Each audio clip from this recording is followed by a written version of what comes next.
Hello दोस्तों, economics for you में आपका स्वागत है। इकोनॉमिक्स फॉर यू में आपका स्वागत है गाइस। आज हम बात करने वाले विद्या गैस का क्वेश्चन नंबर 7 बहुत ही इंपॉर्टेंट क्वेश्चन है गाइस। इसको आपको बहुत ही आसान से पढ़ाएंगे और बहुत ही आसान शब्दों में हम आपको बताएंगे कि आप इस क्वेश्चन को किस तरह से डील कर सकते हैं और एग्ज़ाम में अगर आया तो आप कैसे इसको लिखेंगे। तो चलिए आइए गाइस, वीडियो को स्टार्ट करते हैं। तो पहला क्वेश्चन नंबर 7 क्या बोलता है, हम चलिए लिख लेते हैं। 7 नंबर है, ठीक है, 7 नंबर है, ठीक है ना। तो 7 नंबर में क्या बोलता है, भारत में कृषि की प्राकृतिक एवं महत्व की व्याख्या करें। भारतीय कृषि का उत्पादन में निम्न क्यों है। कृषि की उत्पादकता को निर्धारित करने वाले तत्व क्या हैं। एक्सप्लेन द, अब हम इंग्लिश में पढ़ लेते हैं। Explain the nature and importance of agriculture in India, ठीक है। Explain the nature and importance, जो हमारा एग्रीकल्चर, जो कृषि भारतीय कृषि का जो हमारा नेचर है प्राकृतिक द्वारा, और उसकी महत्व क्या है। आखिर एग्रीकल्चर जो हम खेती करते हैं उसमें भारत में क्या भूमिका है प्राकृतिक का, और उसका महत्व क्या है, ठीक है। वाई इज एग्रीकल्चर प्रोहिबिटिव इन लो, आखिर जो हम भारत में कृषि कर रहे हैं तो उसमें जो प्रोडक्शन हमारा हो रहा है उसमें हमारी कमी बहुत कम क्यों होती है, कम मात्रा में क्यों होता है, ठीक है। उसको भी डिस्कस करना है। What are the factor the determining the productive, और उसकी क्या कारणें हैं, क्या तथ्य हैं कि हमें प्रोडक्टिव को कम या बेसिक क्या है वो हमको एक्सप्लेन करना, निर्धारित करने वाले तथ्य क्या है, ठीक है ना। तो चलिए आगे स्टार्ट करते हैं। तो पहला बोलता है भारतीय कृषि की प्राकृतिक मेन फीचर्स और नेचर इंडियन एग्रीकल्चर। तो भारतीय कृषि प्राकृतिक निम्नलिखित में से है। अगर हम भारतीय कृषि की बात करें प्राकृतिक के द्वारा कि प्राकृतिक का क्या रोल है, प्राकृतिक क्या क्या भूमिका है, तो उसमें से बहुत सारे हैं। तो चलिए एक एक करके 4-5 पॉइंट्स हम लोग देखते हैं।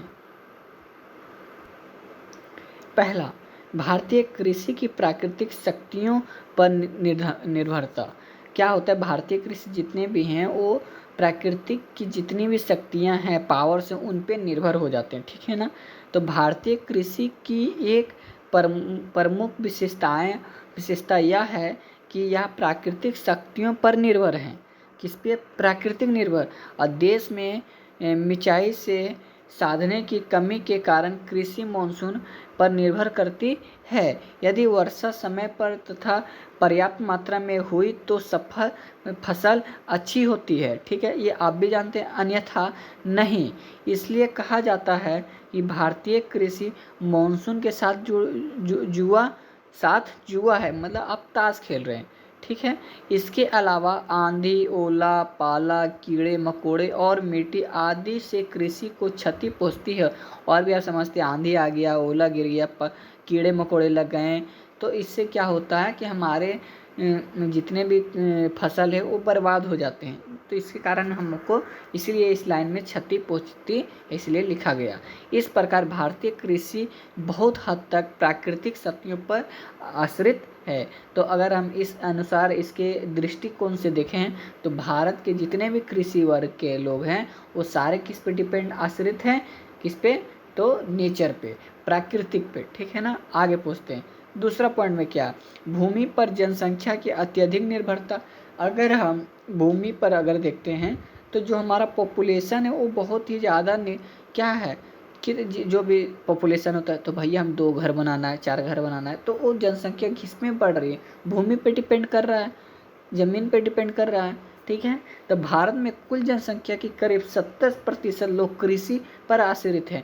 अब बात करते हैं कि 70% जो है जो कृषि पे डिपेंड है, खेती पे। इससे कृषि पर जनसंख्या का बोझ बढ़ गया है। इससे जो कृषि क्षेत्र है उस पर जनसंख्या का बोझ बढ़ रहा है ऑटोमेटिक, कि यार अब 10 आदमी पहले खेती करता था, अब 1000 आदमी कर रहा है, तो इस पर कृषि पे बोझ बढ़ रहा है। और कृषि उत्पादन में जितनी वृद्धि होनी चाहिए थी उतनी नहीं होती। अब हम भाई एक घर में 10 कट्ठा कर देते, अब 2 कट्ठा कर रहे हैं हम, तो भाई उत्पादन हमारे कहाँ से होंगे। भूमि पर जनसंख्या का अत्यधिक निर्भरता के कारण देश में प्रति व्यक्ति कृषि योग्य भूमि में कमी हो रही है। उदाहरण के लिए 1931 में अगर हम बात करें, कब 1931 में, तो प्रति व्यक्ति उपलब्ध कृषि योग्य 0.88 एकड़ थी, जो 1951 में घटकर 0.72 एकड़ था। पुनः 1969 से 70 में 0.26 एकड़ हो गए। कहने का मतलब है, अगर आप घर में 4 भाई हैं, आने वाले समय में अगर चारों अलग अलग हो गए तो हमारे पास 10 कट्ठा था, तो क्या होगा, 2 कट्ठा 2 कट्ठा 2 कट्ठा 2 कट्ठा और 2 कट्ठा, इधर 5 आदमी थे तो 5 आदमी तो 2 कट्ठा बट गया, 5 दूनी 10 कट्ठा हो गया। तो जहाँ घर के लोग 10 कट्ठा पे करते थे, अब एक आदमी 2 कट्ठा पे कर रहा, तो इसका भी 5 आदमी हो, तो इस तरह हमारा जनसंख्या तो बढ़ गया, पीपल तो बढ़ गए, बट लैंड हमारा नहीं बढ़ा। ठीक है, तो इससे हमारा क्या होता है, कमी हो रहा है। तीसरा पॉइंट, कृषि क्षेत्र में बेरोजगारी तथा छुपी हुई बेरोजगारी। अब कृषि क्षेत्र में अगर हम बात करते हैं तो आप जानते हैं उसमें बेरोजगारी बहुत सारा है, और बहुत सारे छुपी हुई बेरोजगारी। कहने का मतलब है कि हम कृषि हैं, हम तो जान रहे कि सिर्फ आप कृषि पे डिपेंड हो। बहुत सारे लोग बोलते हैं हम कृषि हैं भाई, हम खेती करते हैं, और उसके अंदर वो उसमें एक जगह जहाँ 10 आदमी का काम था वहाँ 20 आदमी का रहा, तो छुपी हुई बेरोजगारी कहलाती है। ठीक है, आगे इसको डील करते हैं। देश में बढ़ती हुई जनसंख्या के कारण तथा भूमि पर जनसंख्या की अत्यधिक निर्भरता के कारण भारतीय कृषि में बेरोजगारी तथा छुपी हुई बेरोजगारी की समस्या विद्यमान है। इसको बहुत ही फर्स्ट प्रायोरिटी में रखा गया है। ऐसा अनुमान लगाया गया है कि भारत में कृषि में लगे हुए लोग में से करीब 17% व्यक्तियों को हटा भी दिया जाए तो कृषि उत्पादकता में कमी नहीं होगी। कहने का मतलब, अगर कृषि 100% है, कितना कृषि 100% खट रहा है, इसमें 17% अगर हम हटा भी देंगे तो कोई दिक्कत नहीं होगा, ये जैसा चल रहा था वो ऐसा चलेगा। ठीक है, चौथा पॉइंट में आपको क्या लिखना है, भारतीय कृषि की कमी उत्पादकता। अब जो भारतीय कृषि हैं, जो हमारे भारत के कृषि हैं, वो कम उपार्जन कर रहे हैं, कम प्रोडक्टिव माल दे रहे हैं, जिसके कारण क्या हो रहा है, कृषि पर अत्यधिक निर्भरता, पुरानी पद्धति का प्रयोग, पूंजी की कमी, निम्न स्तर की तकनीकी आदि के कारण अन्य देशों की तुलना में भारत में कृषि की उत्पादकता में बहुत कम है। उदाहरण के लिए 2002 में संयुक्त राज्य अमेरिका में प्रति हेक्टेयर चावल की उपज 74 क्विंटल था तथा जापान में 66 क्विंटल थी, जबकि इस भारत में यह केवल 29 क्विंटल था। कब, 2002 में। इस प्रकार गेहूं के प्रति हेक्टेयर उत्पादन यूनाइटेड किंगडम में 80 क्विंटल था, जबकि भारत में केवल 28 क्विंटल था। यह बात अन्य फसल के साथ भी है, मतलब गेहूं हो या चावल हो, दोनों के साथ अगर बात करें तो 2002 में क्या हुआ, हमारा भारतीय उत्पादन बहुत ही कम था कृषि मामले में। ठीक है ना, वही बताना है आपको। 5वां पॉइंट क्या बताना है आपको, भारतीय कृषि का छिड़ापन, backwardness of the Indian agriculture. भारतीय कृषि बहुत ही पिछड़ी हुई है। आप जानते हैं भारत हमारा में जितने भी कृषि बहुत ही उर्वरक से है या टेक्नोलॉजी से हो, तकनीकी दृष्टि से हो, तो उसमें से हमारा भारत पिछड़ा है। या अभी भी देश के अधिकांश हिस्सों में अज्ञा की पुरानी पदार्थता, पुराने किस्म के हल, बैल आदि का प्रयोग होता है। अभी देश में वैज्ञानिक तरीके की खेती का बहुत ही कम विस्तार हो सका है। आप समझ सकते हैं, अभी भी हम जो खेती करते हैं गांव मोहल्ले में, अगर आप आसपास में भी देखते होंगे, तो अभी भी हम लोग बहुत सारे क्या करते हैं, बैल उल से या पुराने खाद से हम लोग प्रयोग करके अपना खेत को उगा लेते हैं, जितने जो भी अनाज हो, तो जिनके मामले में हम अभी पिछड़ा हो गए हैं।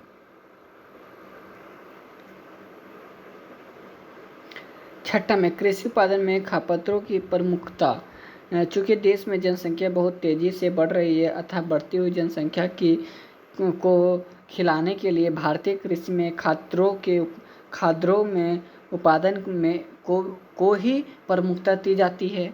अब भाई जनसंख्या बढ़ रहा है, सब कुछ बढ़ रहा है, तो हमें खान पान में, मतलब खनिज उत्पादन में हमें बढ़ोतरी लाना होगा। ठीक है, व्यावसायिक फसलों का कम उत्पादन, जो व्यावसायिक रूप से हैं वो सारे उनकी कम उत्पादन हो रहा है। भारत में खाद्य पदार्थों के उत्पादन के साथ कुछ वैसे व्यावसायिक फसलों जैसे कपास, कत्र, तंबाकू, तिलहन आदि का भी उत्पादन किया जाता है, लेकिन खाद्यों के तुलना में इनका उत्पादन कम होता है। इस प्रकार भारतीय कृषि का वैश्वीकरण वैश्वीकरण अभी नहीं हो पाया है। ठीक है। 8वां में कृषि जोतों का छोटा आकार।